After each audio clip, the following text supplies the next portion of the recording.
कौन थी वो? मैं 8 महीने की प्रेग्नेंट थी और अपनी डिलीवरी के लिए अपने मायके गई थी। माँ ने मुझे फोन पर बताया, घर के पीछे की तरफ जो खाली जमीन थी ना, वहां पर एक नया कमरा बनवा लिया है। इतने सालों के बाद जैसे ही अपने घर में कदम रखा, कुछ अलग सा लगा। माँ, ये घर के पीछे की तरफ नया कमरा बनवाने की क्या जरूरत थी? अरे बेटा, घर के पीछे दूर दूर तक खाली जमीन है। तेरे पापा को कई दिनों से लग रहा था कि यहाँ पर एक कमरा बनवा लेंगे तो ताजा हवा मिल जाया करेगी। अब तो ये सब छोड़ और चल जल्दी से दूध पी ले। माँ, मैं थोड़ी देर में पी लूंगी, आप सो जाओ। मैंने दूध का गिलास उठाकर उस खिड़की में रख दिया। पता नहीं कब आंख लग गई। अचानक से खिड़की के पल्लों के खड़कने की तेज आवाज आई। दूध का गिलास धड़ाम से जमीन पर आ गिरा। जमीन पर गिरते ही दूध का रंग लाल हो चुका था। मैंने खिड़की से झांक कर बाहर देखा। चारों तरफ धूप अंधेरा था। उस अंधेरे की तरफ से कुछ आवाजें आ रही थी, जैसे छोटे बच्चे आपस में खिलखिलाकर मस्ती कर रहे हो।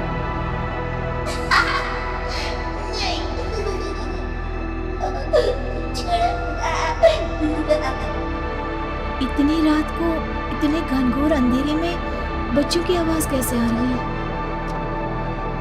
घड़ी में वक्त देखा तो ठीक 12 बजे थे।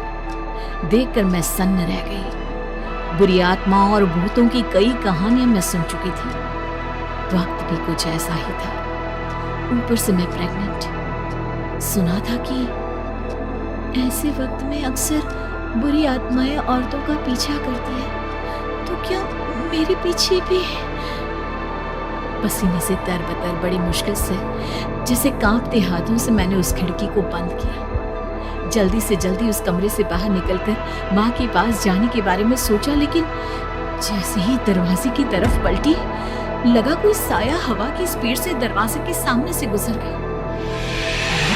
मेरे गले में अटक कर रह गई। मैं जोर से चीख कर माँ को बुलाना चाहती थी, लेकिन वो आवाज खुद मेरे कानों तक नहीं पहुंच पा रही थी।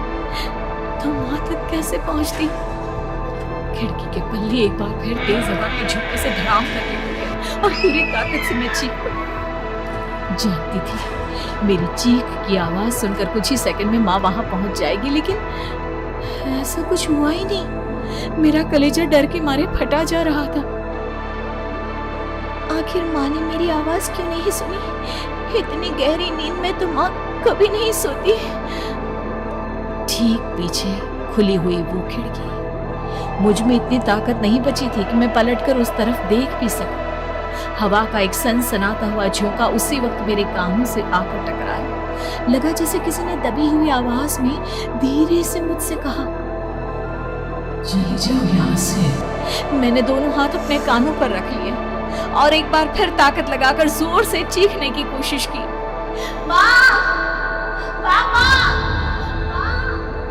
मेरी आवाज उस कमरे की दीवारों से टकराकर वापस मुझे ही सुनाई दे रही थी। जितनी ताकत के साथ मैंने चीखने की कोशिश की थी, कुछ ही देर बाद उससे कहीं ज्यादा तेज और दर्दनाक चीख मुझे सुनाई देने लगी। ये आवाज ठीक मेरे पीछे खिड़की से आ रही थी। वो आवाज मेरे कानों में पिघलते हुए लोहे की तरह गिर रही थी। उन आवाजों में हैवानियत थी। वो आवाजें किसी इंसान की नहीं है, इतना मैं समझ चुकी थी। कांप रहे हाथों से मैंने अंधेरे में कुछ ढूंढने की कोशिश की। तभी अचानक मेरा हाथ बेड पर रखी टॉर्च पर पड़ा। किसी तरह ताकत लगाकर टॉर्च का बटन ऑन किया, लेकिन ये क्या? सामने दरवाजे पर 3 छोटी लड़कियां खड़ी हुई थी। उनके हाथ में स्टील के चमचमाते हुए चाकू थे। मैं घबराकर लड़खड़ाई और पीछे की तरफ हटी, लेकिन तब तक वो मेरे पास आ चुकी थी। उनकी गर्दन टेढ़ी थी और उनके हाथों के वो चाकू मेरे पेट को निशाना बनाने को तैयार। मैं जोर से चीखी, नहीं, छोड़ दो मेरे बच्चे को, मत मारो, मत मारो, छोड़ दो मेरे बच्चे को। सोनाली, क्या हुआ बेटा? तू इतनी डरी हुई क्यों है? उठ बेटा, क्या हुआ? हड़बड़ाकर मैंने अपनी आंखें खोली। देखा तो दिन निकल आया था। माँ मुझे जगा रही थी। मेरा चेहरा पूरा पसीने से लथपथ था। क्या हुआ बेटा, तुमने कोई बुरा सपना देखा क्या? मैं अभी तक अपने पूरे होश में नहीं थी। वो मेरे बच्चे को मार देगी माँ। वो लड़की मेरे बच्चे को। मैंने घबराकर अपने पेट को छुआ। सब कुछ ठीक था। और वो दूध जो रात को यहाँ पर गिर गया था, उसका रंग लाल हो गया था। माँ ने हंसते हुए दूध का गिलास मुझे दिखाया। तुमने दूध पिया ही नहीं, पूरा का पूरा ऐसे ही रखा हुआ है। तुमसे कहा था ना सोनाली, सेहत के लिए लापरवाही ठीक नहीं बेटा।